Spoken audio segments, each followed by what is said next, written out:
Hermida, responsable del área internacional en Saima, y bueno, pues en primer lugar agradeceros vuestra participación pues en este ya pues es el 10º diálogo internacional que empezamos bueno pues en febrero del año 2022 y que bueno pues hoy lo que era Francia el país que elegimos en su momento y hoy continuamos pues con India, ¿no? Recordaros un poco la finalidad de estas charlas, de estas jornadas, ¿no? Que no es más que, bueno, pues acercaros un poquito, pues el marco legal, fiscal, laboral, ¿no? Del país del cual estamos hablando, ¿no?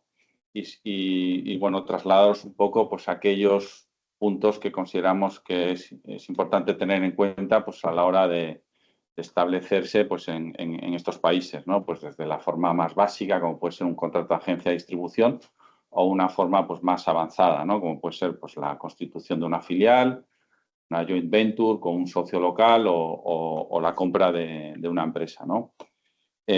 Para ello, pues solemos invitar a una firma local del país del que estamos hablando y con la que Saima, bueno, pues tiene relación y colabora habitualmente. Como sabéis muchos de vosotros, pues bueno, Saima pertenece a una red internacional de asesorías por todo el mundo, que es HLB, con presencia prácticamente en todos los países y en los principales países de nuestro entorno, y que de alguna manera pues, nos sirve para dar soporte y ayudar a nuestros clientes fuera de España, pero también bueno, pues, ser receptores, ¿no? de inversión extranjera y poder ayudarles pues, en esta implantación en España. Como os decía, para esta jornada hemos elegido India, que como muchos de vosotros ya sabéis, pues bueno, pues es la economía que ya en 2026, pues el mayor crecimiento mundial, crece por encima de un 6,5%, con más de 4 billones de euros de Producto Interior Bruto, y que recientemente pues, ha firmado un acuerdo de libre comercio con la Unión Europea a finales de enero y que bueno, pues se prevé su entrada en vigor a finales de 2027, mediados de 2027, ¿no? Y creemos que, bueno, pues que puede ser un país estratégico, ¿no? Para las empresas españolas y en particular las empresas vascas, ¿no?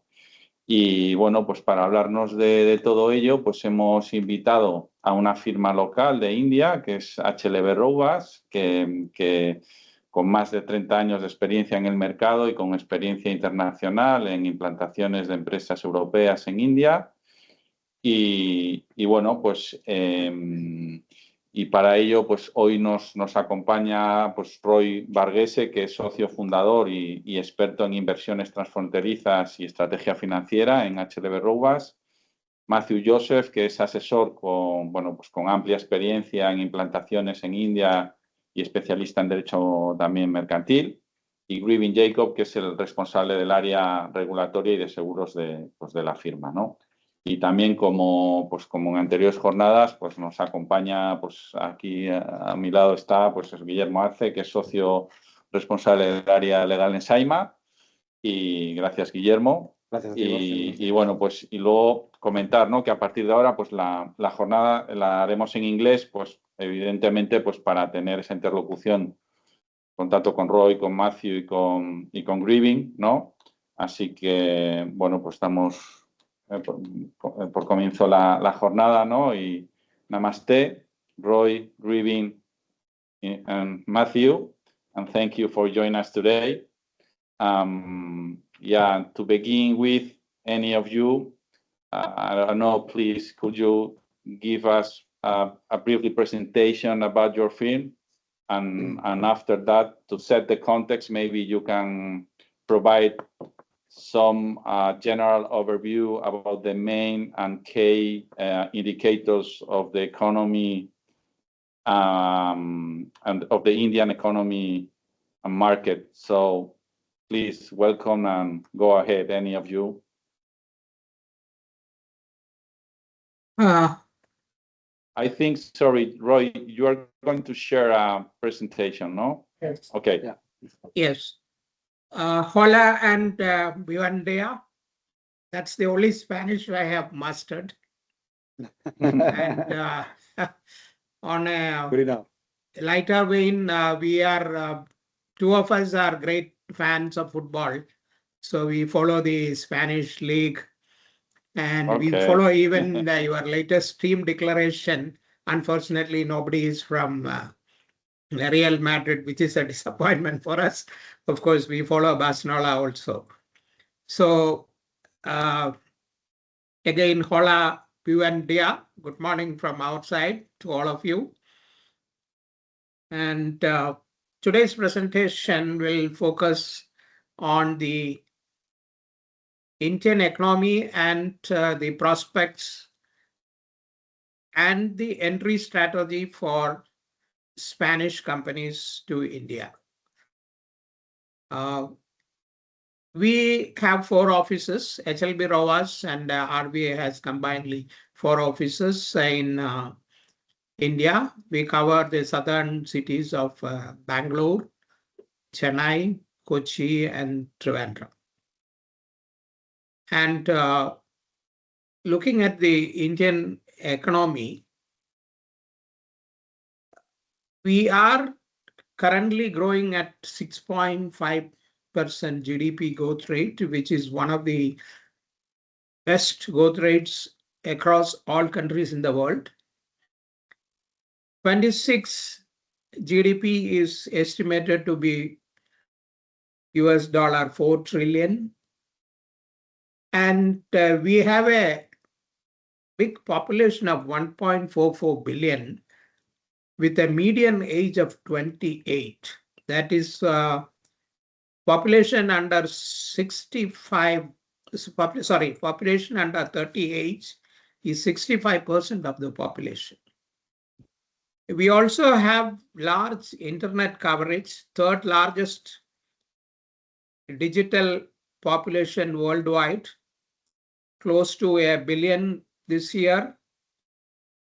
GDP milestones, we are expected to move to 4th place worldwide by 27 end. And by 2030, we expect us to be the 3rd largest economy, close to $7 trillion. So this presents an enormous opportunity for companies across the globe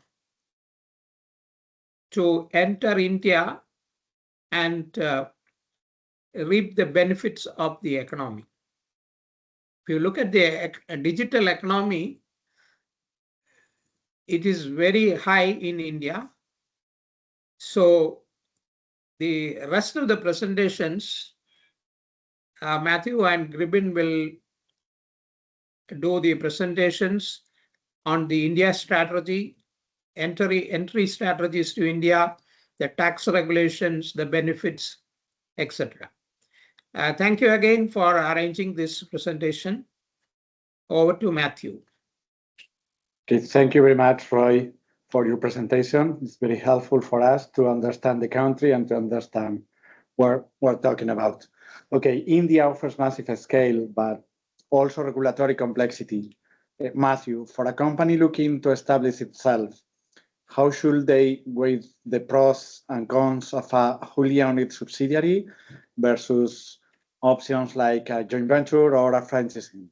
Tell us, please. Thank you, Ramya. Thank you, Roy.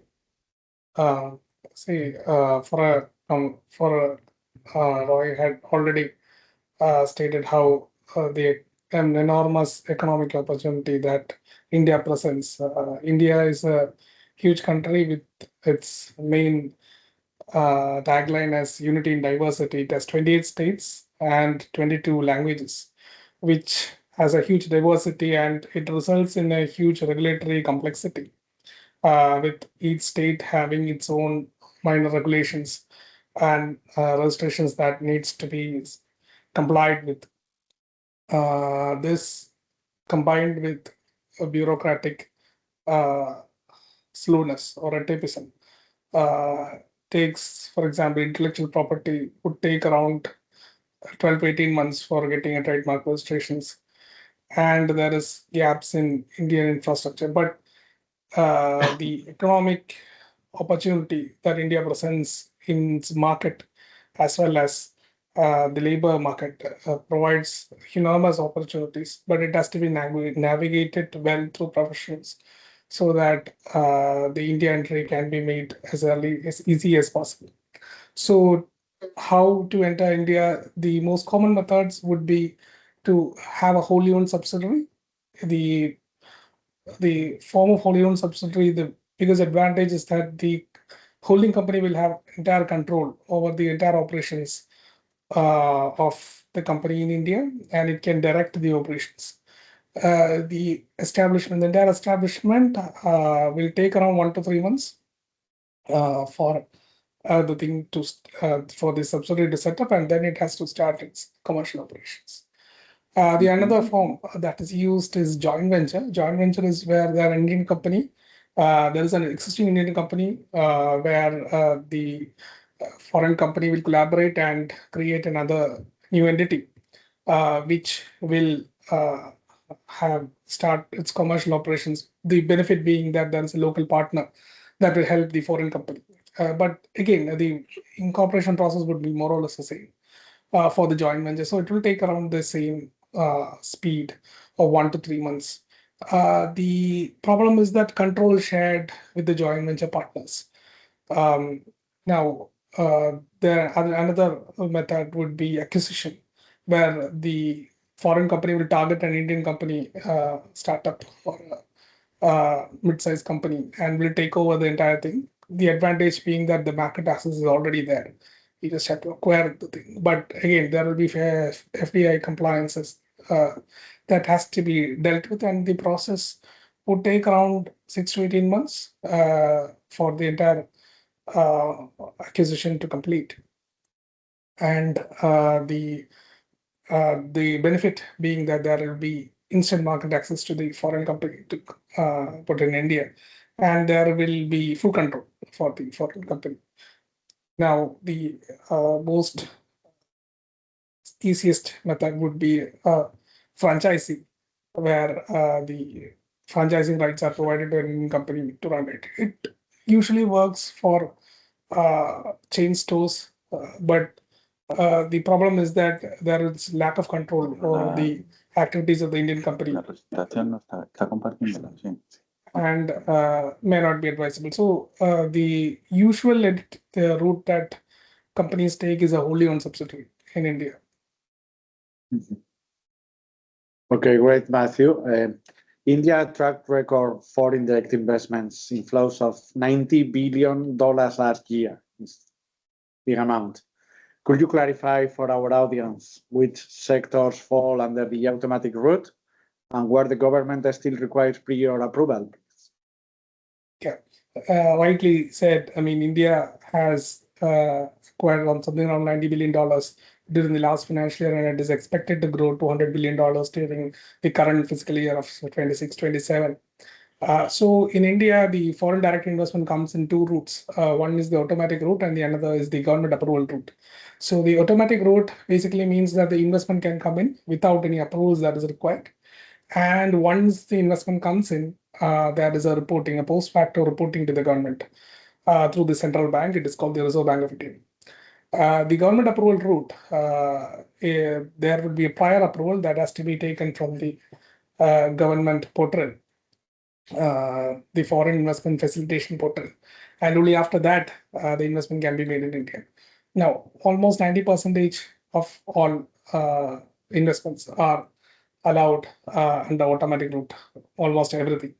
The few sectors that is still remaining in the government approval route would be media, obviously, because the government wants to control it, mining, minerals, banking, defense, telecom, multi-band retail, etc.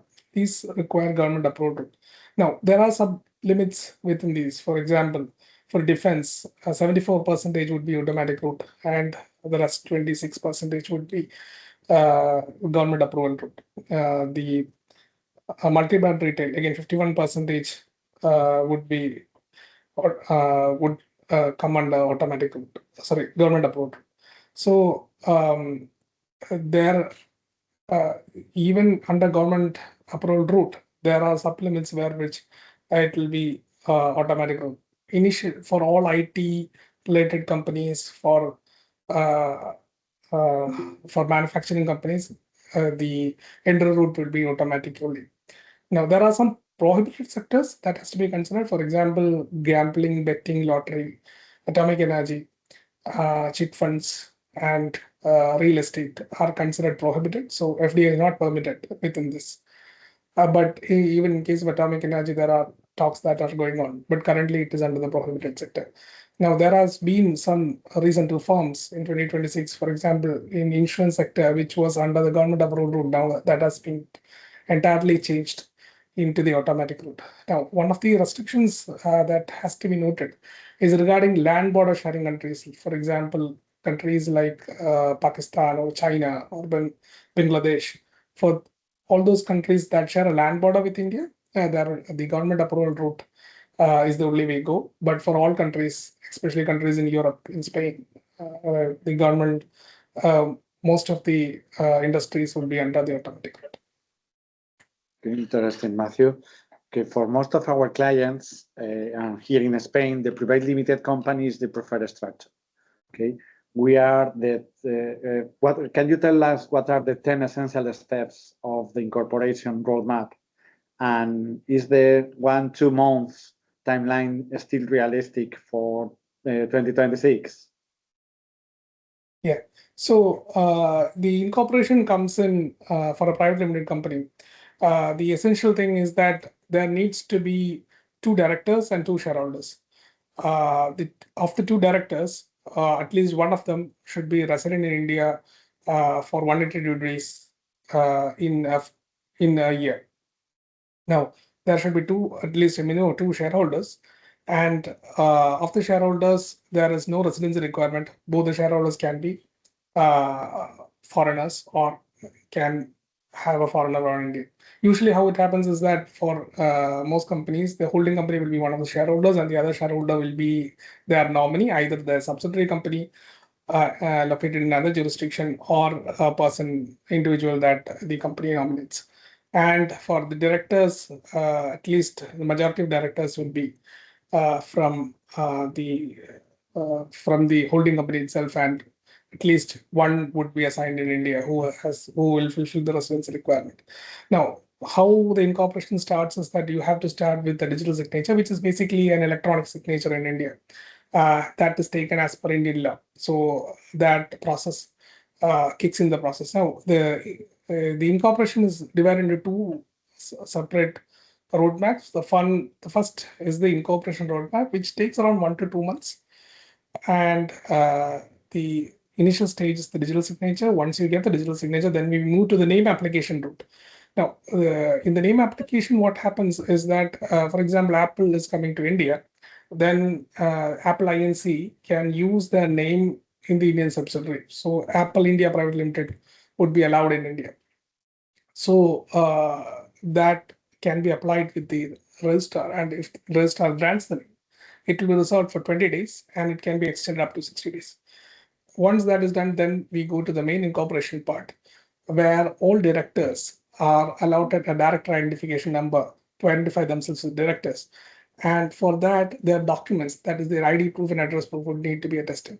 And for the incorporation, the charter documents, that is the memorandum and articles, which would correspond to the bylaws in the company, would need to be filed with the registrar. Now, the time, as I told you, was around 1 to 2 months. The main reason for that is that documents need to be attested. For countries that are within the Commonwealth, like in UK or in Canada or in Australia, the documents only need to be attested by notary. Whereas countries like in Spain, which are part of the Apostille Attestation Convention in Hague, the documents has to be notarized and apostilled in Spain. Now, for countries that are not part of the Apostille Attestation Convention, for example, UAE, then the documents would need to be attested by the Indian embassy there. So the attestation process usually takes the time. Other than that, the process would be seamless. Once the company is once these documents are filed, the company is incorporated, and the company will be incorporated along with the tax IDs. That would be the permanent account number basically means the tax ID in India, and the tax deduction and collection account number, which is an ID for withholding tax in India. So at that point of time, Matthew, yeah. Sorry, Matthew, just a question, because when you are talking about the private limited company, you say that one of the directors must be resident in India, no? Yes. How do you solve this problem to foreign companies that want to establish a subsidiary there? For example, firms like yours provide these kind of director services or something like that, or how the foreign companies solve this, that the director, one of the director must be an Indian restaurant? How do you solve this? So that is a very interesting question. So this is a challenge that is faced by most foreign companies in India. How it is done is by separate ways. So usually when a foreign company comes in India, they will identify one or two managers in the company. And if they have confidence in those managers, those will be identified as the directors of the company. Now, if they don't have a manager in India and at the initial stages would need assistance, of course, companies like ours will provide assistance in providing independent directors, identifying independent directors to these companies who can operate them independently with them. So that facility is also provided. Okay, thank you. Yes. Thank you. Pretty clear, Matthew. Thank you. Okay, and with 600 million workers, India has the world's largest talent pool. However, there are new reforms in place. How are the four labor codes simplifying compliance for foreign employees regarding wage and social security? Thank you. I will take from here on. So as we were discussing in the initial slides, India has a huge workforce, around 600 million is the workforce strength. And there is a huge amount of technology and engineering graduates. So to the labor laws in India, the HR policies and the laws which were in India were quite old, and those needs to be streamlined. So what happened is in the early 2020s, the government started the process, but it was halted in between because of the COVID and other things. And 29 legislations were subsumed and made for legislation. So that was a huge simplification process where the laws which were governing different aspects of employment were brought under four broad heads. Now, when we tell this, we have to understand another factor about the Indian economy or the Indian political landscape. India is a constitutional democracy. So the right to make laws and regulations are with the union government, that is the central government, as well as with the federal governments, the states. So labor or HR matters are part of the rights of both the governments. So which means it is in the concurrent list of the Constitution of India.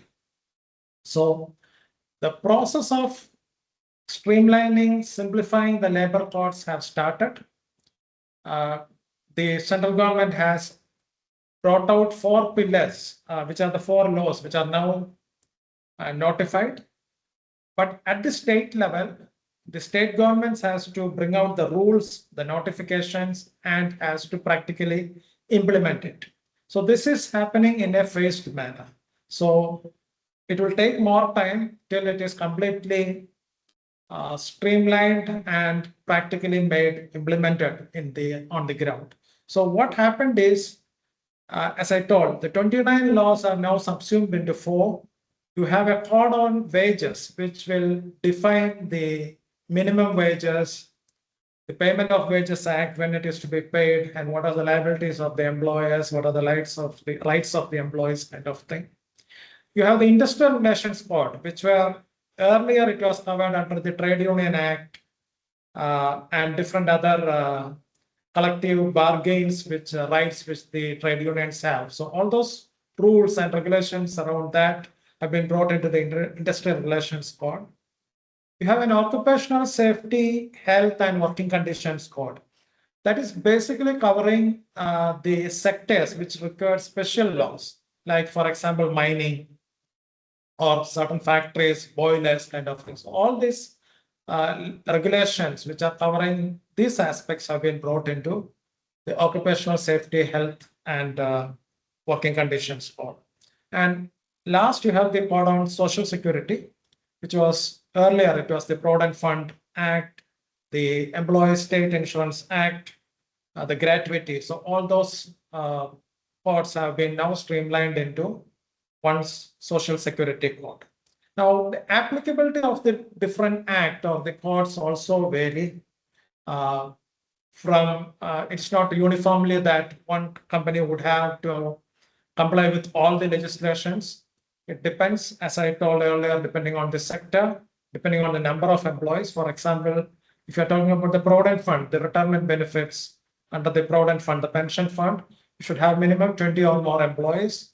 So till that point, the point till you have 20 employees, it's not mandatory, it's optional.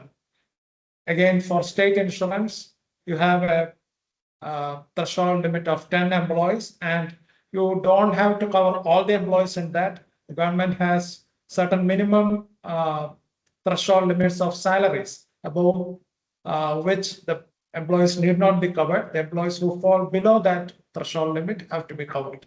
So to conclude this, so the labor policies are still in the process of being streamlined. We have reached a very big milestone in that.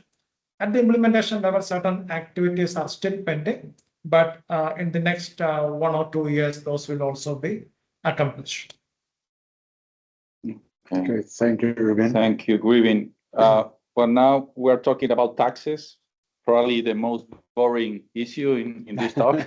I don't know who's going to be talk about taxes, maybe Matthew, I don't know, but just taxes are really important factor when making decisions. So I don't know, could you give us a general tax framework in India? No, what are the main taxes, and beyond that, based on your experience, what are the key points that a CFO for a foreign company should take into account related with taxes in India? I don't know, for example, I think in our experience, maybe the indirect taxes issues that are really complex from our European mentality, you know, and also the transfer pricing policy with the relationship with the parent company.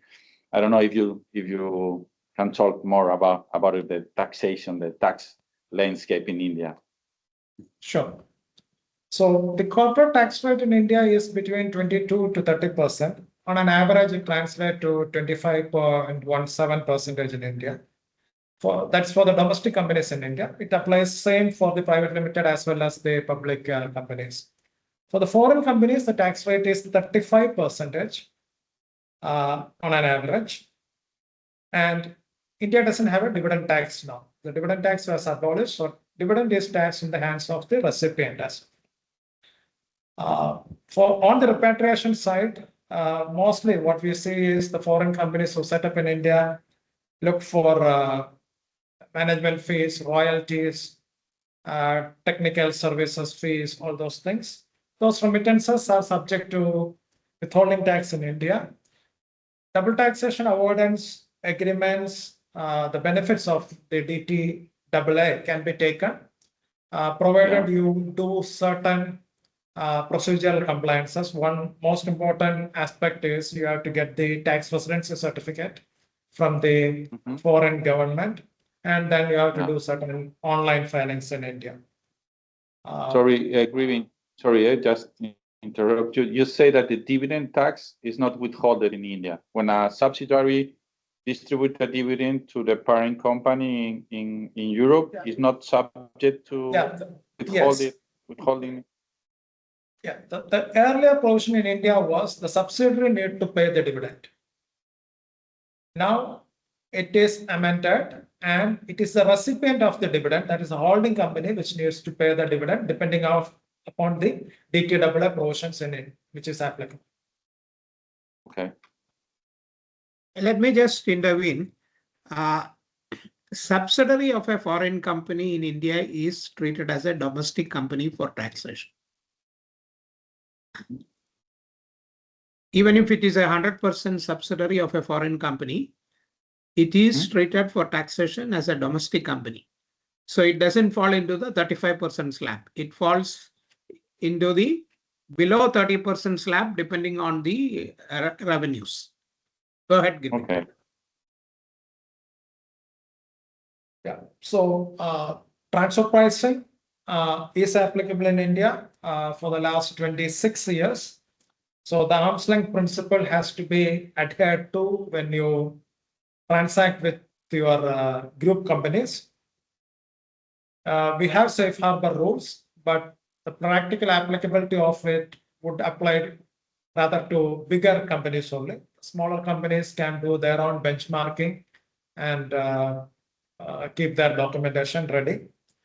Advanced pricing agreements are also there, which is gaining a lot of traction in the last few years, where CBDT has signed around 219 advanced pricing agreements. CBDT is the India's tax administration.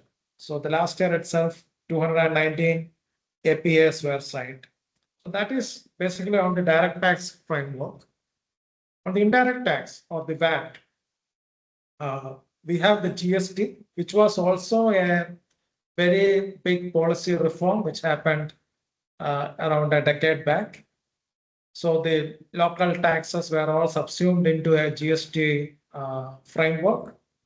There are 4 tax rates under the GST: 0%, 5%, 18, and 40. When it comes to export of goods or services, it is all exempted from the payment of GST.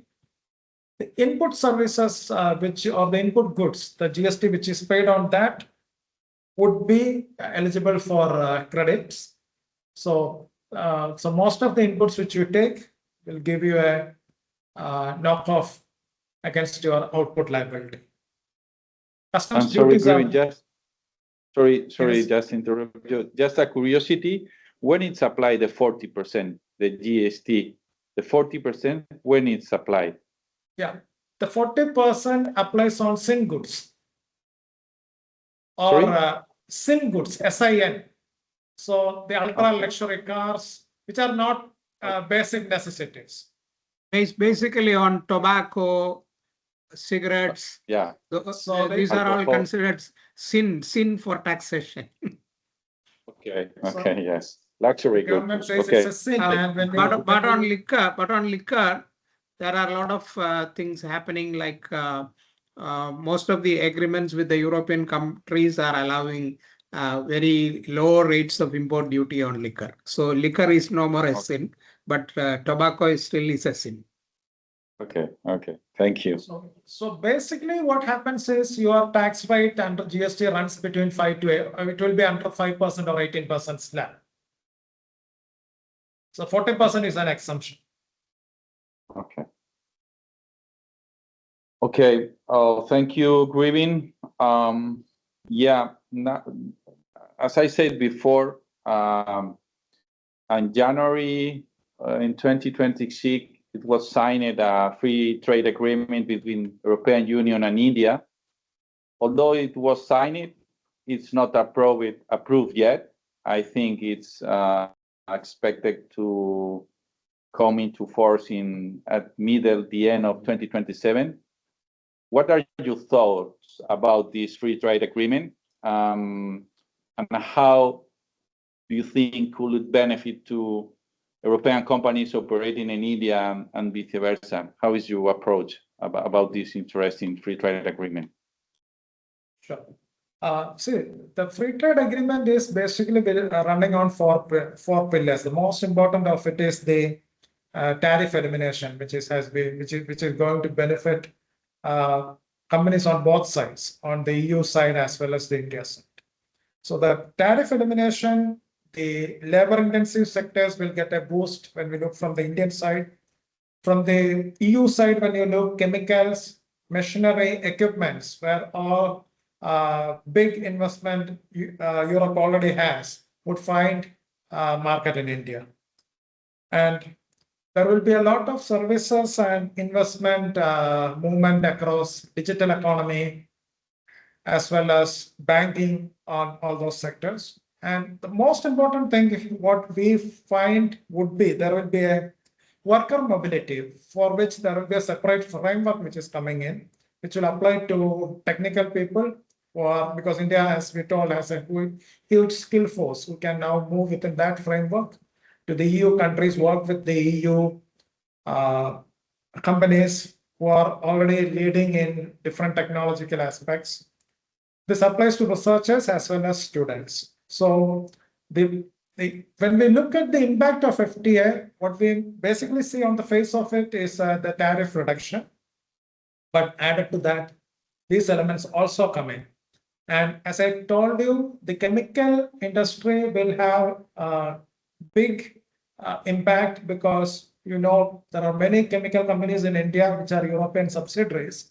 For their input raw material, the tariffs would be coming down from almost 22% to zero as and when this FTA is in force. So we see it will be done in 2027. That's what we expect. And again, machinery, which is one major business for the European companies. You may know that on certain machinery, up to 44% was the tariff rate. This is going to come down to zero, but it will be in a phased manner for machinery, basically because the domestic market or the domestic companies have to be protected. They have to be given time to upgrade their offerings or their technology. So it will happen in a phased manner. Over 7 to 10 years, the machinery rate, which was up to 44%, will become zero. So these are two advantages from the European manufacturing point of view. From the Indian side, sectors like apparels or pharmaceuticals, leather, footwear, all these things which are highly labor intensive will have free access to the European market. So the trade barriers on these labor intensive sectors are going to move out.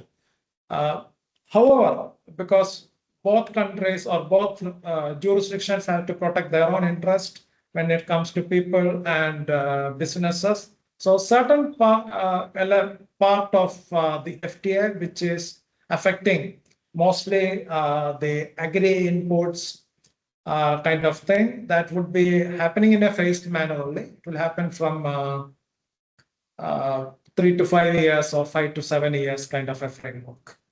So, but the FTA would change the game in the Indo-European phase because the second largest economy and the fourth largest economy that we perceive are coming together, covering almost 2 billion people. And almost together, we will be covering 25% of the global GDP when it is coming into force. Okay. Thank you, Grivin. And now I think we're gonna talking about the success European stories, in your experience, and based on this experience and another, what do you think that is the most common mistakes that you see in foreign companies making during their first year in the Indian market? I don't know if you can talk about your success stories, and yeah. So mostly when companies look at India, there's a lot of noise going around saying it's all digital, it's electronic. That's correct. All filings in India are now electronics, electronic filings. But on top, what we have to understand is still the documentation requirements still remain. So you have to do your documentation, you have to have your papers in place, you have to get, as Matthew was telling earlier, you have to get the documents notarized or apostilled, all those kind of things. So these are certain areas which companies sometimes tend to overlook when they try to establish in India. So when they understand that, okay, these documents have to be apostilled or you have to go to the embassy, get a signature kind of thing, that normally takes a little bit of time because they don't anticipate it when they say everything is electronic. Another aspect is, which especially from the European point of view, the normal concept is you establish a subsidiary in India, you open a bank account, you immediately can pump your funds into India and start operating. But India being a regulated foreign exchange market, though there is a lot of relaxation now, still, when you bring funds into India, you have to get certain approvals from your local bank or from the Central Bank of India, which is called the Reserve Bank of India, RBI. So you have to get those approvals and then bring funds into India. So this is something which we keep telling companies from Europe who set up in India. Just because the company is incorporated, please don't pump in the funds, because then you may end up having to repay that funds and bring it again. Because you have to finish your documentation processes with your banks before you bring in the funds. Another aspect which normally we tell companies is their transfer pricing policy. Many companies, when they start to operate in India, would tend to say that they have an Asia Pacific benchmarking already done, and they will squarely apply it to India. But that may not be the case. We'll have to still look at your Asia Pacific benchmarking, because the Indian transfer pricing regulation requires a local benchmarking. So what you use in Singapore or Australia at a global level may not help you in India. You may have to do a local benchmarking exercise before you finalize your margins and your manufacturing prices and other kind of things. So these are few things which we want always to highlight the investors from Europe coming into India. And as you can see in the slide, we have worked with a wide variety of companies, all from Europe, from different countries, different sectors. Some of them being Adesso. Adesso is a large German software company. We have supported them in identifying a company in India for acquisition, and have supported them in their payroll processes, in their company secretarial, regulatory fronts, accounting, management information systems, and audit front. Pulse again is a Indian subsidiary, again a German parent. They are into manufacturing of thin electrical converters. So we help them identify the best business model in India, help them identify their location. So indirect taxes advisory. We could help them with their vendor agreements vetting, which normally they have a European format, which has to be looked from an Indian perspective and changed wherever necessary. And then the company incorporation and setting up the bank account. Intercompany loans, again, that is one major thing which the foreign companies have to be careful. Normally, you tend to lend to your subsidiaries in Europe without much of a hassle or paperwork. But in India, it is not like that. You have to have a loan agreement in place. You have to get a loan number from the Indian central bank, based on which only you can lend into the Indian subsidiary. So we help them structure their intercompany loans and repayment schedule, all those kind of things. CET again, that's a German company. It's a Belgium subsidiary from again in electronics, electrical sector, inverters and kind of thing.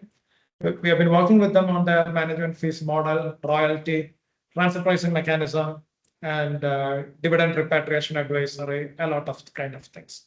So as I told you, we work with companies across France, Germany, Denmark. From Spain, we work with Grand Solar, which is the major green power company there. Sorry, we work with repeat. Italian companies.